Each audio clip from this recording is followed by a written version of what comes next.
Hey my friends, I'm on this beautiful abandoned river, and I thought I'd talk about 5 ways to improve your Rav playing.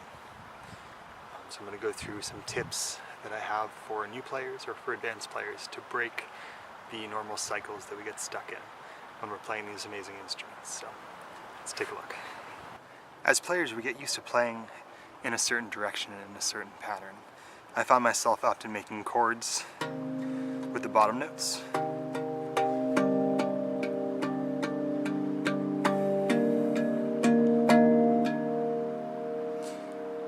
So if you get used to playing only on one side of the instrument, you limit yourself on forming chords or arpeggios on the top half. So my first tip for breaking the cycle of, typical playing is to just turn the instrument around. So whatever way you normally play it, I usually play it with the tongue facing towards me. Just turning it around gives you a whole different side to work with. So instead of playing down here, it's going to force me to play up here.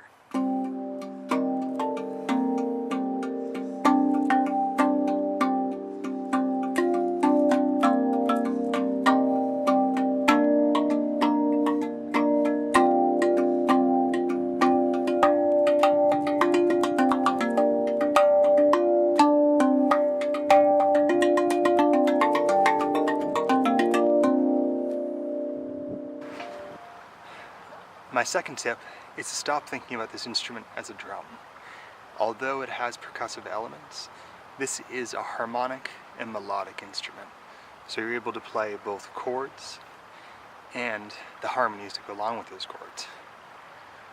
If you change the way that you view the instrument, it opens it up for more melodic and creative playing. Because although percussive playing is essential for chord usage and all of that, if you can start thinking about this almost like a guitar or like another string instrument or a flute, and think about it in terms of the notes and what chords and what notes go together, it's going to open your playing up exponentially, because you'll be able to use this not only as an instrument to represent your percussive tendencies, but also to create songs with a structure, with a chorus, with a verse.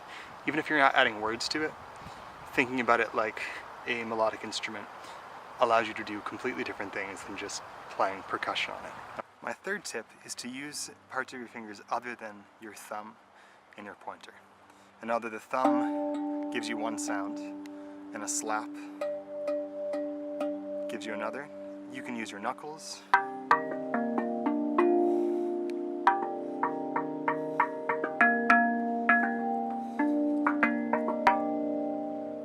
you could use a slide mute.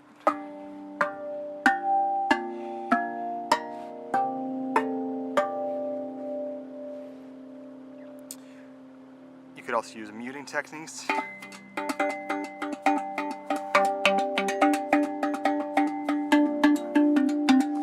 could use double hits, so you're striking with your pinky and then your thumb, or your ring finger and your thumb.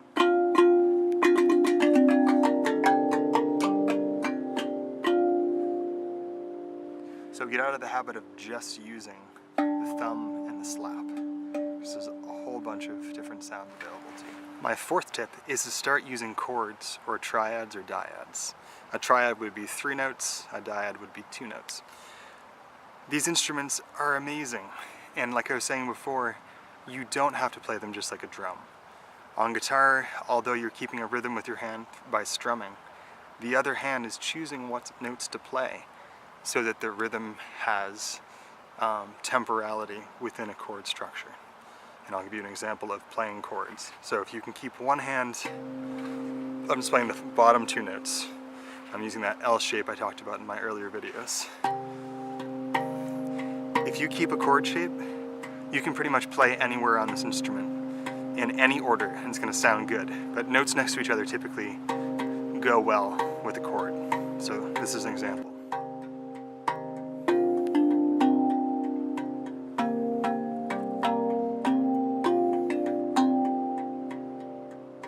I'll switch to these 2.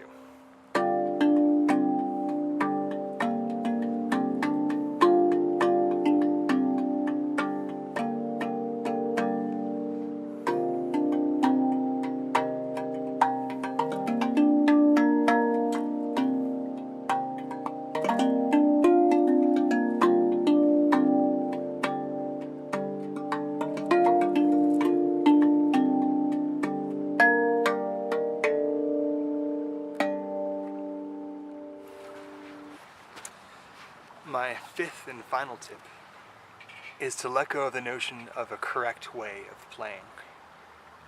There's no correct way of playing a rav. Whether you use mallets, whether you use your thumbs, whether you use a slap, whether you use your toes.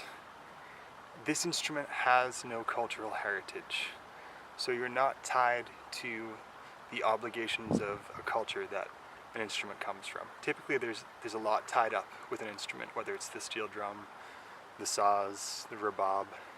This instrument's unique because it's new. So we're the ones developing the playing style for it. So you're not obligated to play it in any particular way. So the most important tip for me is to play it however you want to play it and give yourself the permission to find your own way of playing it and not have to follow other people, not listen to the people who are the, pan playing purists. There is no correct way to play this. It's your instrument and you are completely free to explore it however you wish. I hope that these 5 tips were useful in breaking up some of your patterns you have while playing the rav. And I look forward to talking to you guys in the future and look forward to tons more music and a lot more exploring this coming season. Thanks and stay well. Happy playing.